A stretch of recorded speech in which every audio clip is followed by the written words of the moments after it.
Good afternoon. We are here. It's EMIY, EMIY Live, EMIY, EMIY. I'm saying that right. We are today's guests. Hello, Heather, and Dave is in the building. We're waiting on David Greenwood to sign in. Hold on one second. Heather, could you please say?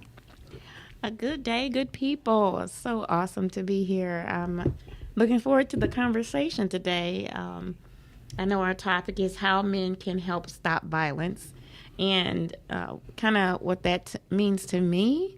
Just starting off is that when we say that men can help stop violence, that means that there's a solution, and that solution is largely going to come from our men. And so I'm really looking to talk to the men today, Calvin and Dave, just to be able to see and hear their thoughts on what men can do. And then, of course, I'm going to offer the follow-up support about what women and mothers in particular can do. So I'm looking forward to having this conversation. Awesome. Dave, how you doing today? Well, great. Excited about learning what my man, fellow David, will bring. Oh, there we go. Sure, Awesome. he has all the right stuff to say, so I'm looking forward to it. Yeah, David is Greenwood is having a hard time signing in. Let me see if I can get him.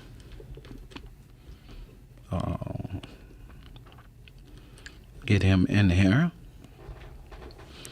But meanwhile, I mean, we can Yeah, you can kind start. of look at one of the first topics around how men can help stop violence is really around gun violence. And so I know there are a lot of thoughts and opinions and issues around guns and gun violence. And I think that having this conversation is a really important thing to do, that, you know, you continue to have those conversations with different levels of insight. So personally, I believe, just as our constitutional right, that you should be able to take advantage of that. But with that, I believe that there should be some education attached to it. I know that there are, when you are given access to guns, that one of the processes is that you take a gun safety class. I'm not sure about how many people feel that that's necessary, or, you know, what are the circumstances for people not attending that class, or the different requirements around the different types of guns, whether it's acceptable or not. I believe that Dave, you have some insight about this topic, about the process of getting guns, and do you have some information about that or knowledge Yeah, about that? they now put out these classes for CCWs, and they technically should teach you, we don't call them guns, weapons, safety class for weapons, but that's a choice.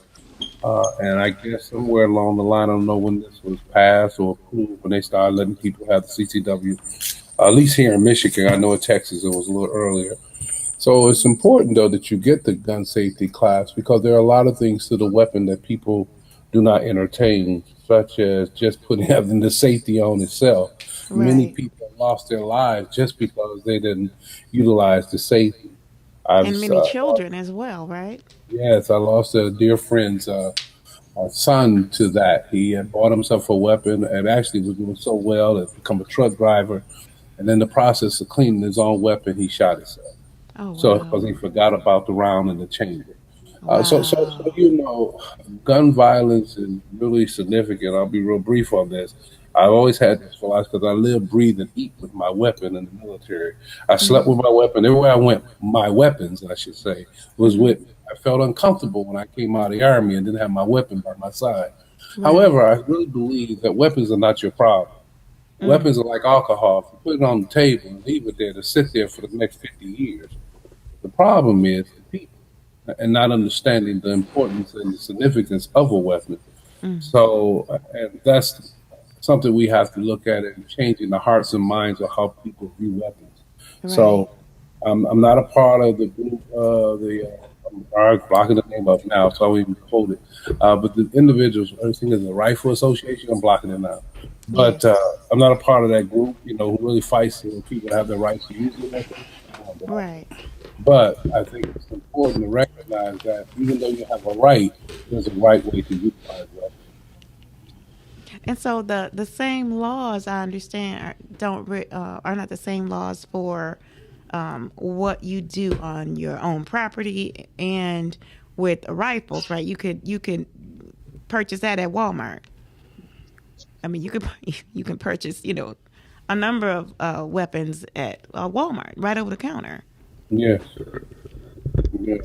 Yeah, you can get them at will, Hmm. And funny enough, again, you can go in some areas, like when I lived in Wisconsin, for example, most people had a whole arsenal of weapons, and they boys would probably learn to use them early, like 8 and 9. Hmm. So, and then when they got of age, like I think that at that time, 18, they could go and get their weapons. But by then, these kids understood the importance of what a weapon was, and what's the Right. safety requirement. So it's a mindset. It Yeah, they absolutely is mindset. And it's part of the education that is available to people, and we call that acceptable culture. You know, in some families, it's acceptable culture. It's nothing for them to handle guns and clean them and go hunt or go target practice, and that's part of their family acceptable culture. I think the challenge comes in when we take our beliefs outside of our acceptable culture and put it in mainstream, and then everybody is not sharing the same level of acceptable culture. Yeah, that being the case. So David Greenwood is in. Um, welcome, Dave. Thank you, Calvin. Good, Good, good good. evening. Good afternoon, everybody. Hey, Glad to Dave, be how you doing? Yeah, we good. have a Good. Dave and a David on the line. So, Right. You can call me either. It just doesn't matter. Just don't call me late for lunch. Right, right. so we have our Dave, our Dr. Dave, soon to be Dr. Dave, and then we have our David Greenwood. So maybe we can use that as a distinction. Right. That makes sense. Okay. So we were getting into the conversation, Dave, and welcome. We were getting into the conversation about the same topic we were discussing before, and how men can help stop the violence, right? Where it's important that we do so. And so I want to take it from the area for which you spoke about. And first of all, tell everybody what you do and really how important you are as both a director and a father, most important, a father.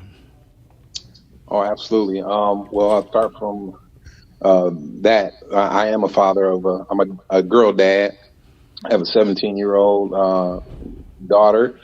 And growing up in a family of four, I grew up in a family of four. It was always imposed upon me by my father to be a leader in the community. My dad was my little league coach, one of my little league coaches in Detroit Pal. And after a 28-year career in the fire service, I took on the role as director of athletics, programs, and operations here at Detroit Pal. It's more than just a little league youth organization where they're playing sports. This is an opportunity to introduce kids who may not have that strong father figure in their life.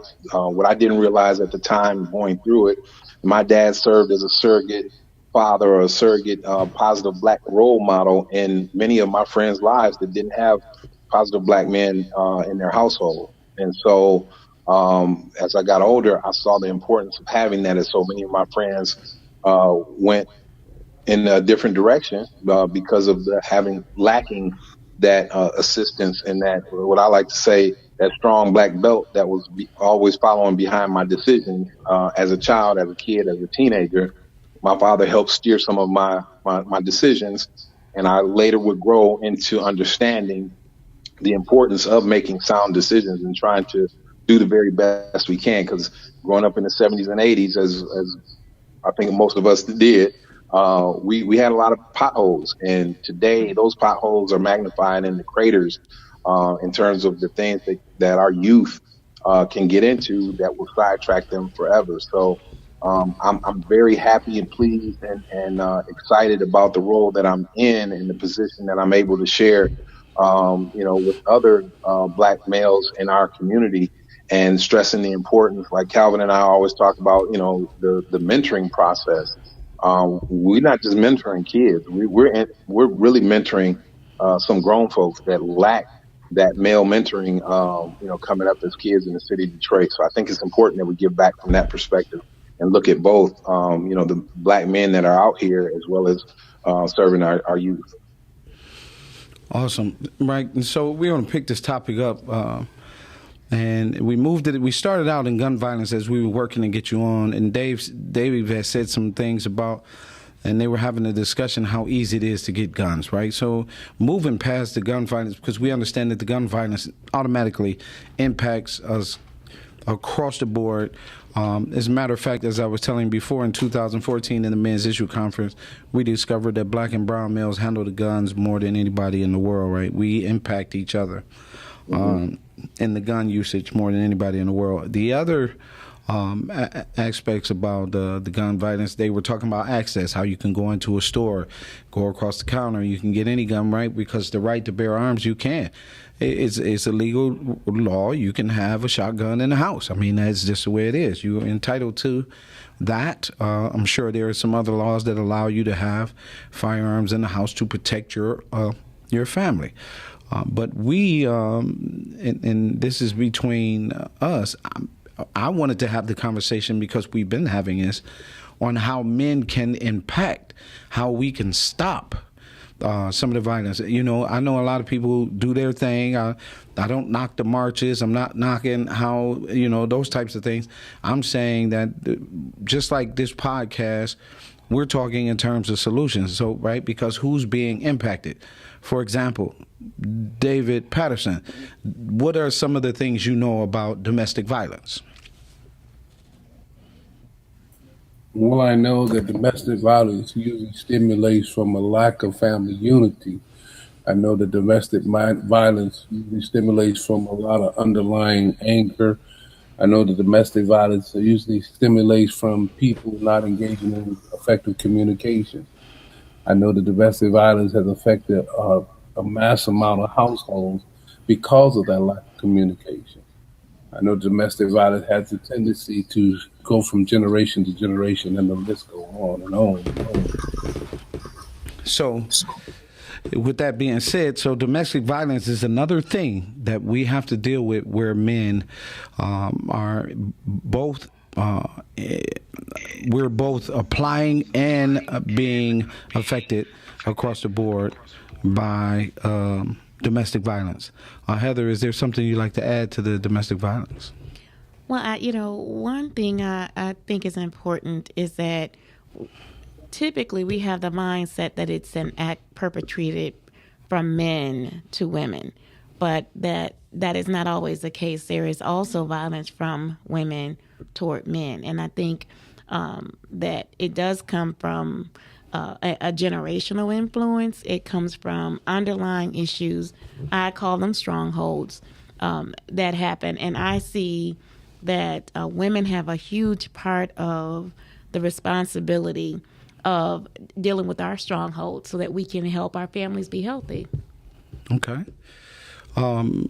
Brother Greenwood, is there any piece you'd like to add to domestic violence? Because as we move swiftly into this restoring families and solutions, that's where it gets juicy for me.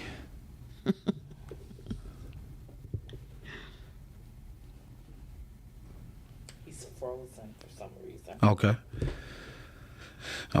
Might be His connection or something. Yeah, but he's completely frozen. okay.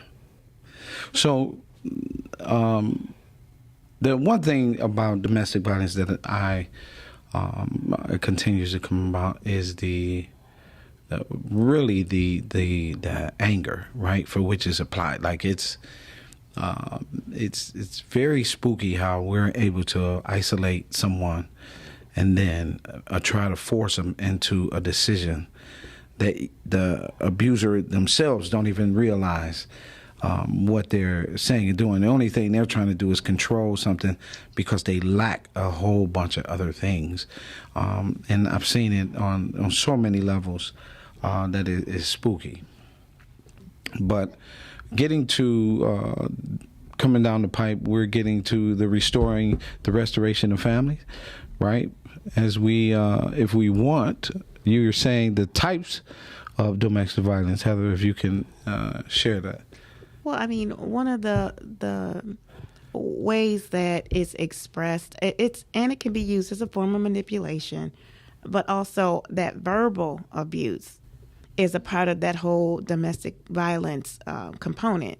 So how you say, what you're trying to coerce someone into doing, whether they want to do it or not, or the way that they do it, is part of the violence. I mean, your words can be violent. Words that, we know that words are power.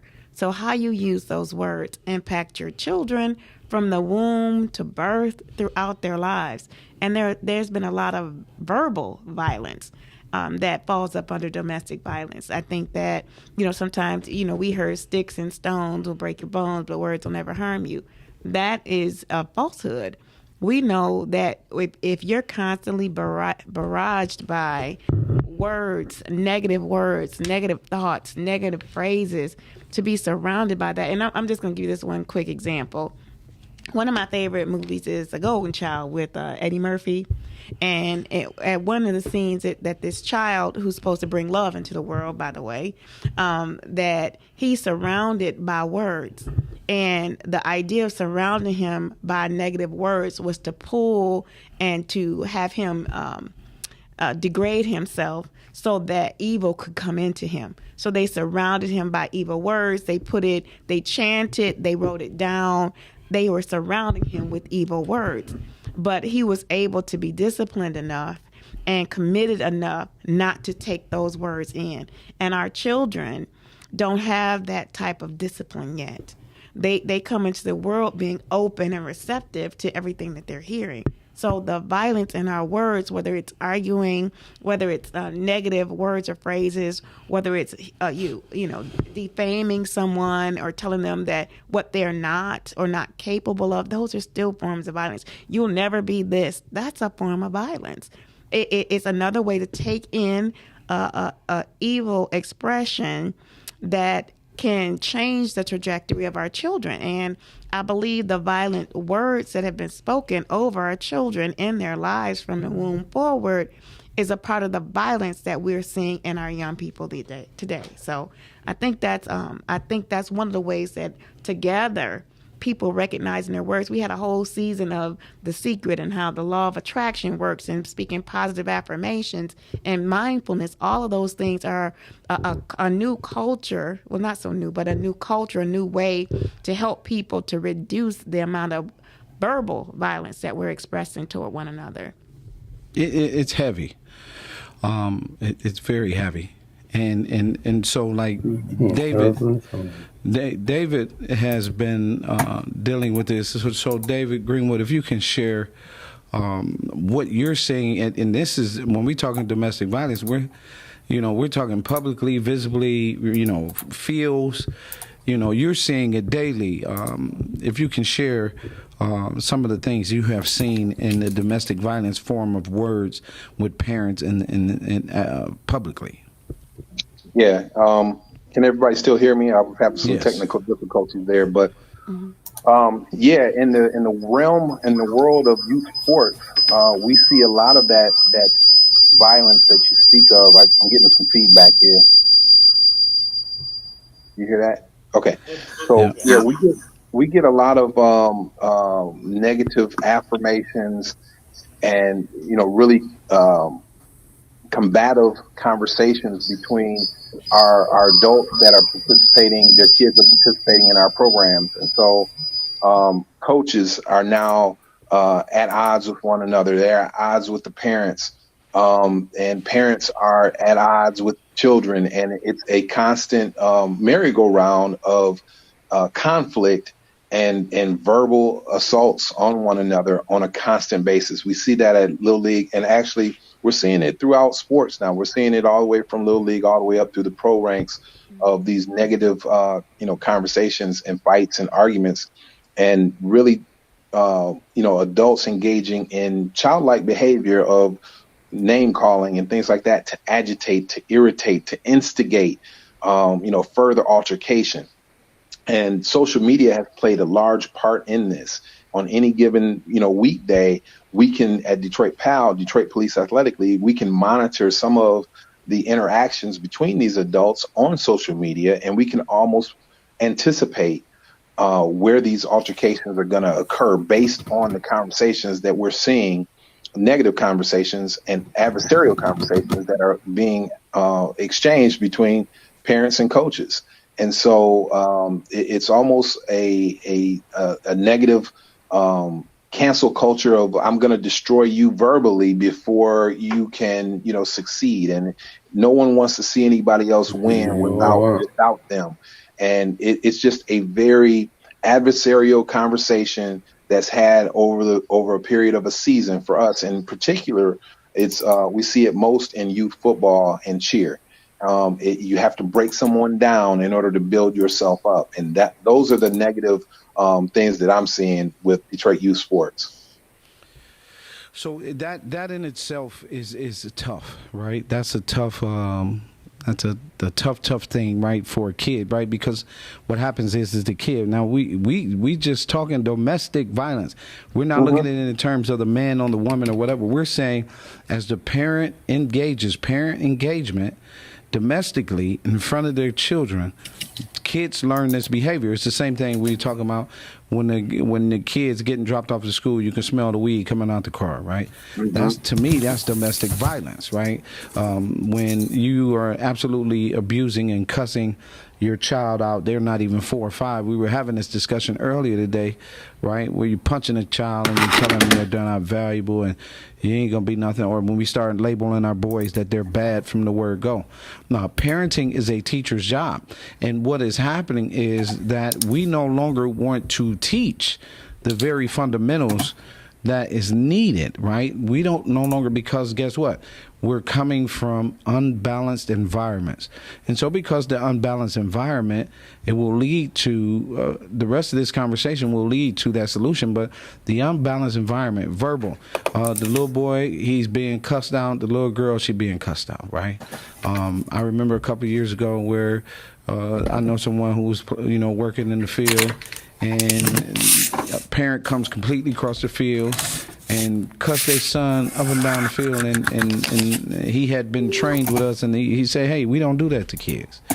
We're not out here to, it's your son or not. That's not how you talk to this kid in front of everybody else. You're tearing them down. And what happens is that we have gotten so used to thinking that that's the right way, that is the beginning of domestic violence. Right there, we start right at our kids' feet. If I can just jump in real quick on that, and you're absolutely right. It's learned behavior, but we're dealing with generations now that don't know. There's the old saying, if you knew better, you do better. Well, most of the people that we're dealing with right now, they never knew better. Otherwise, they would do better. They were never taught the difference between, having some positive confirmations or affirmations and conversations with one another. That is what they grew up on. They grew up in a very negative, adversarial conversation in a household where when I was a kid, and maybe I'm speaking for other people on the call as well. When I was a kid, there were grown folk conversations and there were conversations for children. And we weren't always allowed in the room when these conversations would be had between grown folk. And our elders would often say, get out of grown folks' business, right? And you could not be in their conversations. Those are not being had now. The adults in the rooms that I see today, in the Little League organizations that I see today, they're having those conversations. They're smoking that marijuana. They're all of those things. We knew at a point in time during our childhood that if you were going to be someone who cursed, you only did it in certain environments. If you were a guy, you cussed around guys. You didn't cuss around girls. You didn't cuss around elderly. You didn't cuss around women. You didn't. It was just a a sense of boundaries that existed within our community. Those boundaries, those lines have all been blurred and in some cases totally erased. And so all of these conversations, adult conversations, are being had by kids are involved in these conversations, and they're having to be exposed to things. You mentioned talking about coming to school smelling like marijuana. The kids are growing up with this, that they don't know any different. They don't know that there's a different option, a better way. They haven't been exposed to it. So it's our job, really, that the silent people that have been silent, standing on the sideline, not saying anything in fear of some retribution or some kind of adversarial response from the other side, has got to stop. We have to stand up and start speaking out against the parents and the people who are doing these things and engaging in these negative attitudes and actions and behaviors that are bleeding into our children. Otherwise, you're going to keep growing that culture of negativity and adversarial conversations and fights that lead to stabbings and shootings and so on and so forth. That I see it every day. Oh my God, if I didn't see it every day, I wouldn't be here. So that brings us to the point. We've been watching it, right? I said it's funny today when somebody like, you've been doing this 37 years. Yeah, I was 20. I saw it then. Like, where was I going to find a niche? Or I didn't know God was going to turn it into purpose, but I saw it then. I mean, I experienced it. I experienced the adults taking things away from children. I seen that, right? I experienced that on a completely different level. I experienced engagement with adults that's different today. Today now is way different. I mean, you would get the advice. Hey, man, don't do that. Just stay out the way. Go this way. Here, I got a connection for you over here. Now is not that, right? But there are pockets where it is working, where people do hold a standard, and you are in this situation. You're dealing in the communities where it's not as much of an education, where we understand that literacy is an issue. We understand that the broken homes is an issue. We understand that there's unnecessary beefing over the child, right? Who loves the child more and all of that. But we need to get to a place of maturity, right? And so that's going to move us right into restoring families, because that's the work we do. That's the thing that you've been doing. That's the thing that we have to do, right? And move in restoring families, because in the restoration of family, we all got to take a better look and a deeper dive at what is acceptable culture for your family. We got to take a deeper dive at that. We got to take a deeper look. Like, what is really having success for your child from the word go?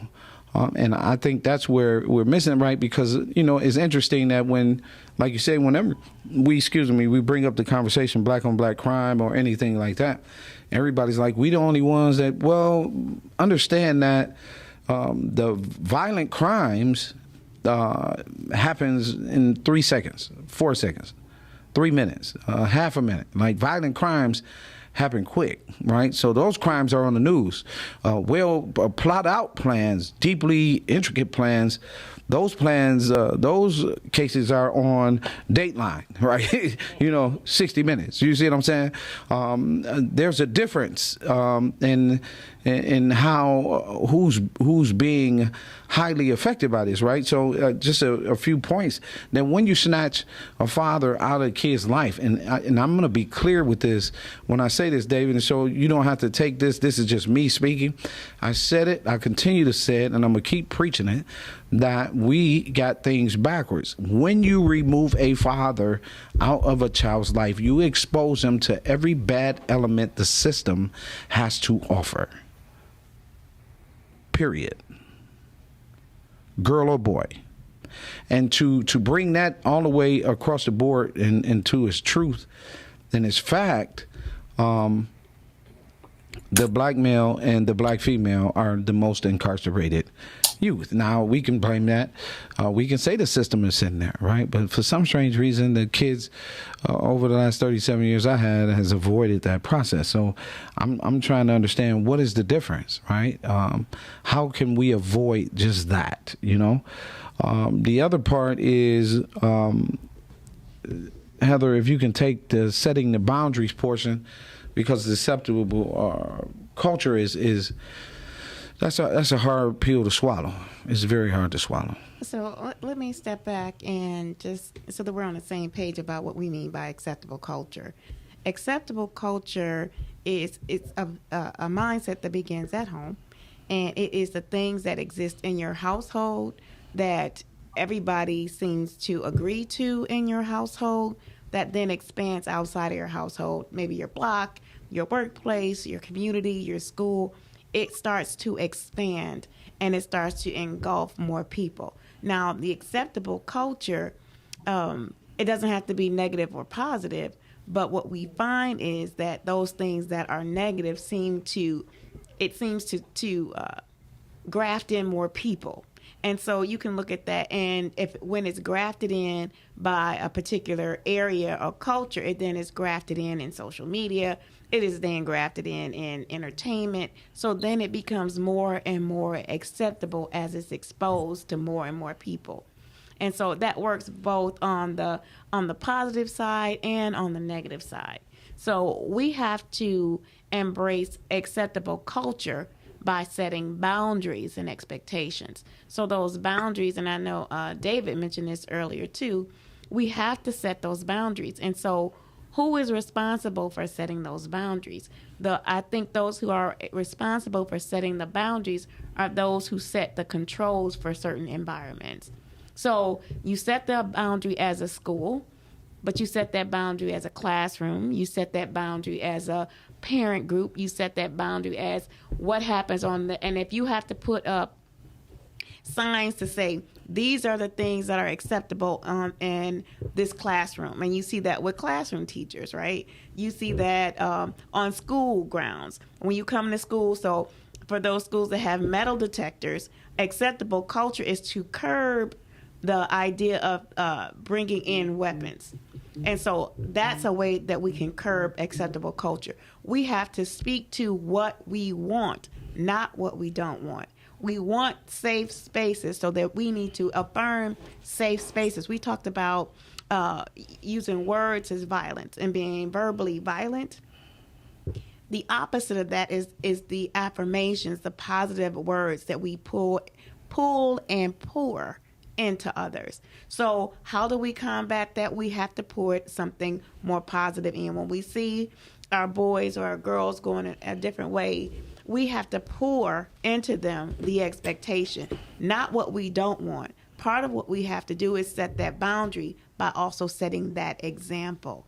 And so when we talk about expectations, if you want your boys to act a certain way, then the men around them have to act a certain way. And then the women around them have to have the expectation that they act a certain way. When it becomes acceptable is when either one of those important people, those important parts of this conversation decide that that's not important. So in setting these boundaries, and thank you, in setting these boundaries, David Patterson, in setting the boundaries, give us a couple of examples of a good way to set a quality family boundary. One of the things you have, since you're thinking of family, one of the things you have to do is be open to teaching certain terminology, such as respect, such as value, certain importance on each member in the family. You have to set up certain terms because, again, the problem that we see is that terminology today has changed. It is so broad that it has no significant importance. So setting up boundaries means that family members have to sit down and communicate in a way to understand the words that they are using. As the man said, you hear the words that are coming out of my mouth. A lot of people are hearing the words, but they don't understand the words. And so when you have people who have sending out mixed messages, then you run into difficulty of developing a strong foundation that even boundaries mean anything. You know, you can't tell your child that, well, don't. Back in the day, we used to have a fence you couldn't go past, or you had to be in before the street lights went off. These were boundaries, and it was universal in that household. It wasn't just universal in the household; it was universal in the community. And if you talk to most people growing up in the '60s and the '70s, they knew that fence you couldn't go past. They knew you better be in the house before the street light came on. Those boundaries were set. But somewhere along the line, the communication got broken because, again, you know, we like to use the word freedom. I got my rights. I have freedom, but freedom comes with a cost, and we're seeing the cost because we gave people who were not, how should I say, mature enough to understand what freedom meant. So therefore, you allow them to go out and spread these mixed messages, and then you get a lot of confusion. And so this is what we're seeing across the board. You know, I mean, you talk to a young guy now, you know, you're going to respect me. Well, if you don't even know what that word means, then you're going to have challenge with trying to really push those boundaries. So, and it's important that we develop a level of effective communication. And that starts with literacy, you know, teaching young people how to read. I mean, I sit down with our boys and I can see they can't even read the basic words. I mean, simple things as this and that and these are 3 and 4 letter words. So how can you effectively develop boundaries when the words that you use don't even have a real meaning to them? So in order to set these boundaries, we have to, and this is the other part that comes with boundaries, continuity. You have to be consistent when you set boundaries, whether it's with children, whether it's with husband and wife, whether whoever you're communicating with, you have to be consistent about the boundaries you set because otherwise it just gets diluted. And this is why we see a lot of psychological violence because, again, most of the time the violence begins with how we communicate with each other. So setting these boundaries comes with really being able to be consistent and develop a way of develop the terminology needed that everybody understands what it means. David, thank you. David Greenwood, what kind of boundaries can we help you set to help you get a better student or kid into your program? What kind of boundaries do you think we can set to help? Well, I think what Dave just talked about, Dr. Dave just talked about the understanding of the terminology respect. I hear that so often in our community in the youth sport. Why were you mad? Oh, he disrespected me. What did he do? What did she do? How they disrespected me, and they are willing to carry the consequences of being disrespected all the way to the extent of, you know, some type of violent behavior that often ends in, you know, it could end in gun violence, right? And it's something there where people are feeling so quote unquote disrespected that they're willing to go to the end of the earth to seek some type of redemption and you know, seeking of their respect. And I'm saying, you know, he called you a name and he was disrespected, and you're willing to take someone's life or cause somebody great bodily harm for that. If we could fix that, if we could cure that on a youth level, of where kids did not take it so, I hate to say it, just seriously, that their respect was not worn on their shoulder, on their sleeve, and taken so easily from them. They're so offended so easily. We would be in a better situation. But it's because it's all learned behavior. It's behavior that's either learned or not learned. The positive things that you should be learning at home aren't being taught, aren't being learned. And so as a result, we got a lot of kids out here that are, you know, duplicating and reacting in the same way that they see their parents doing it. And when I see coaches having the same kind of conflict, I say, no wonder that's where it's coming from. And so at PAL, we're very intentional about like our impact training of how to be better coaches, be better mentors, and be better role models. And when I say be better coaches, I'm not talking about X's and O's.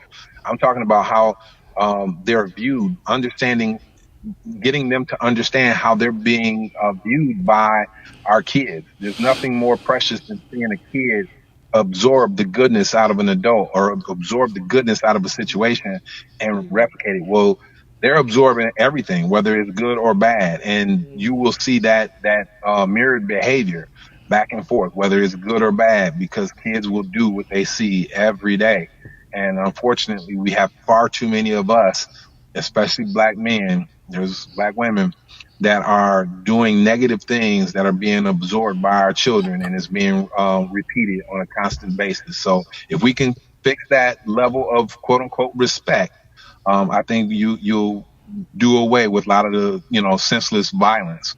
Every time there's a violent behavior that I see that makes the news, you talk about it being on 60 Minutes.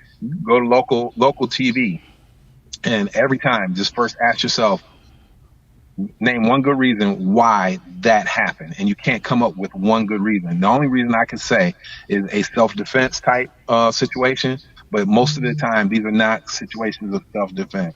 There's far too many guns, in our communities, and there's more guns than there are people in this world now. So there's no cause for it. There's no reason for it. You want to protect yourself, get a shotgun. You want to protect your household, get a shotgun. You want to go hunting, get a hunting rifle. But all of the rest of the stuff, we really don't need it. But until we're honest with ourselves to have these critical conversations about what's really needed in this world, and stop talking about my rights. I got, my constitutional right, my Second Amendment right says I can bear arms. You have to look at the root of how all of that came about to really understand why the Second Amendment was actually created. But the way that we use it today has been taken totally out of context for the reason why it was created in the first place.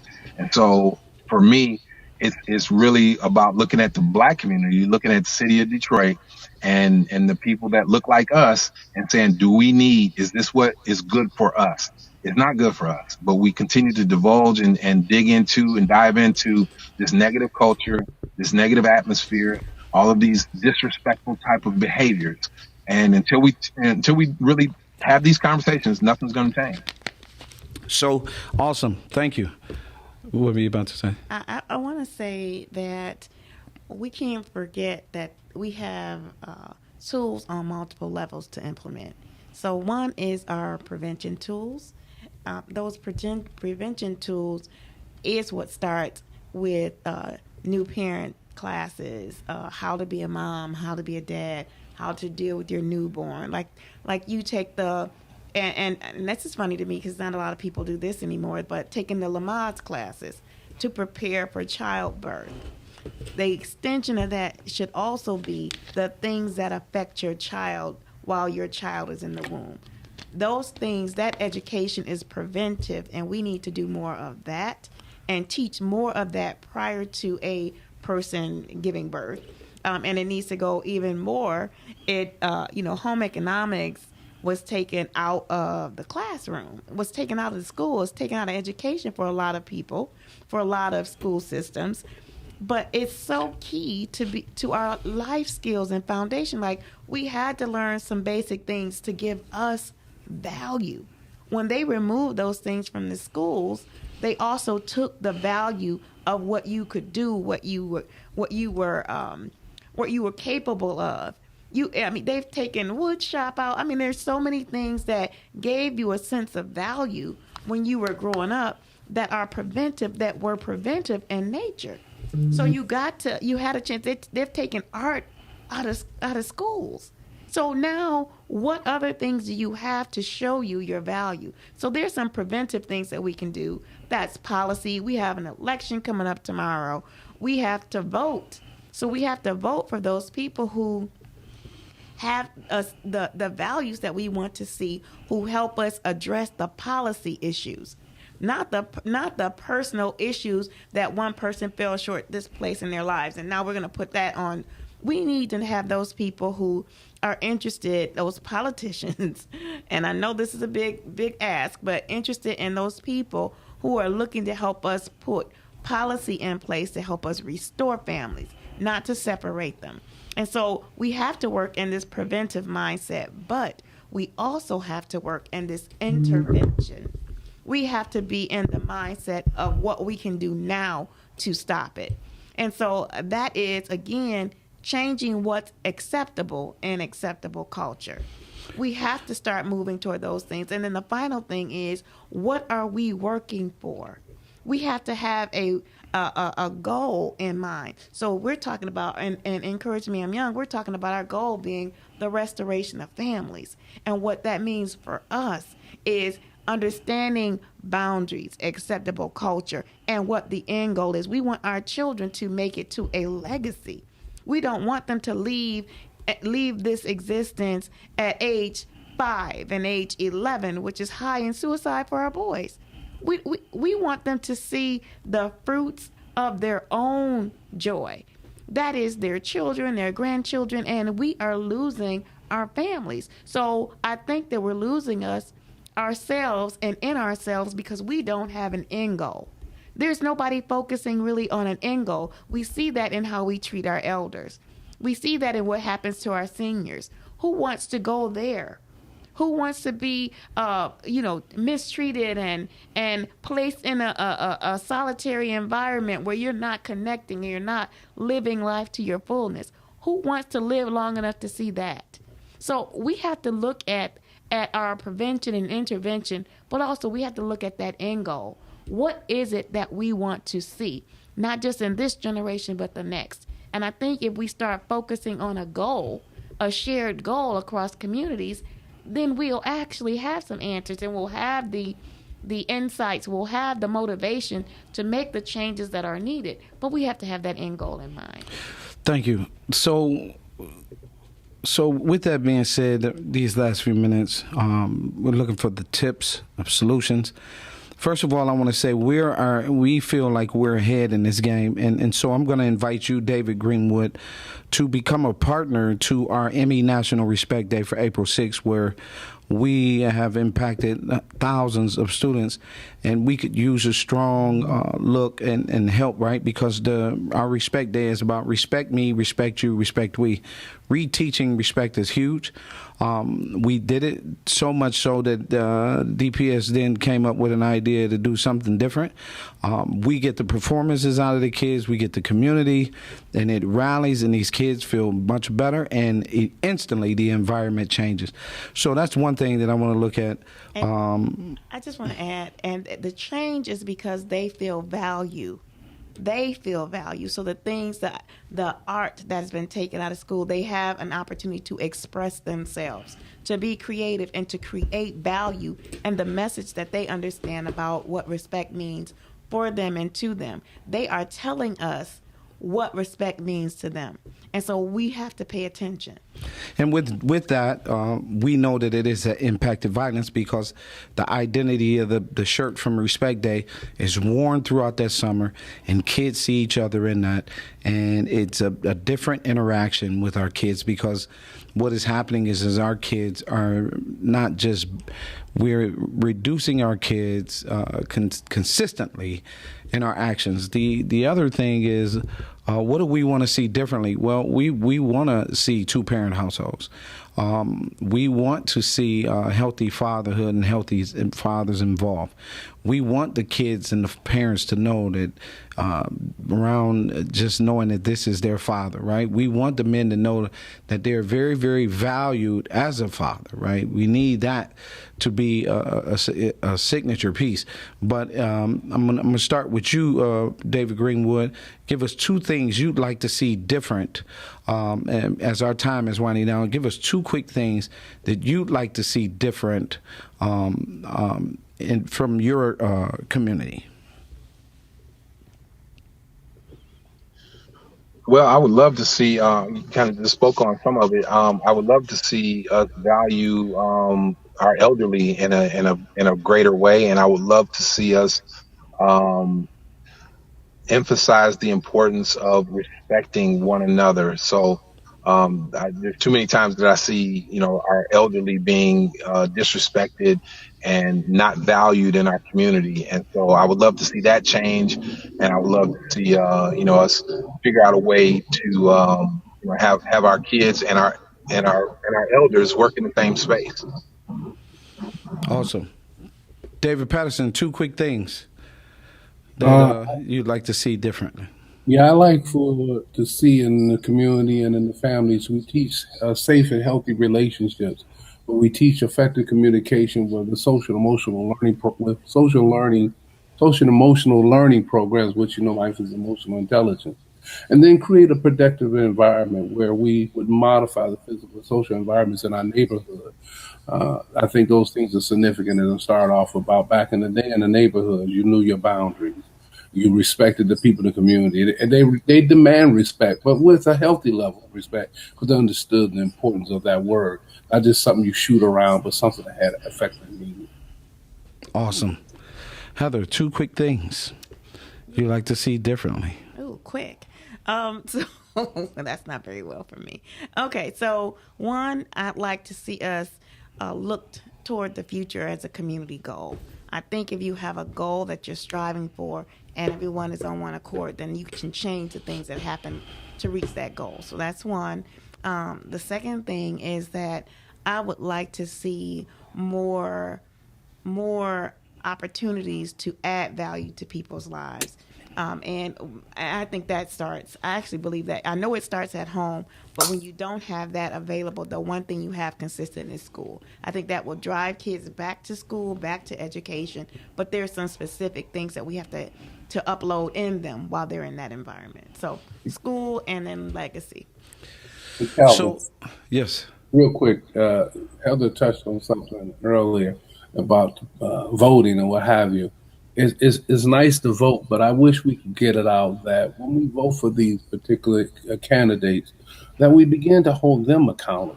See, most of the time they come in, they shake hands, kiss babies, shake hands with grandparents, and do all these nice things. They get into office with a lot of promises they made, and then they're not held accountable. There's no report card for them. They only return back again 2, 3, 4 years or whatever it is to come back and start campaigning again. Until we as voters hold them accountable, that they have to give us a fact sheet of what they said they were going to do and tell us why and why not. This is just going to be on a continuum. So I think it's so important. If we want to see our communities change, things, policies change, we need to hold the politicians and be accountable to. Well, Dave, I'm gonna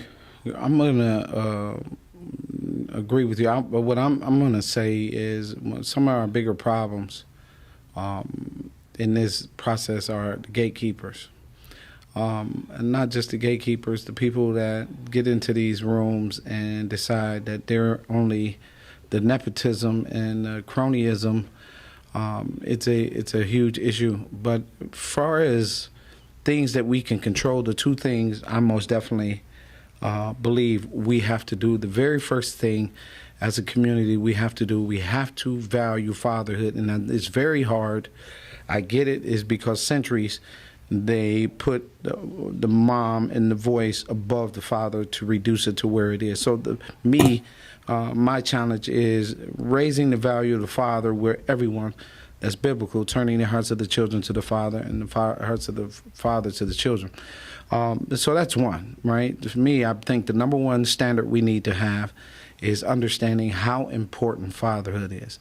The second component, the second thing I'd like to see more than anything is I'd like to see education, literacy across the board, that we teach our children, particularly our boys, to read by the age of 4. I think every household, every community, every situation, every time a boy is born, I think the very first thing we have to teach him is how to read by the age of 4, unlocking his cognitive ability before it is damaged by the lack.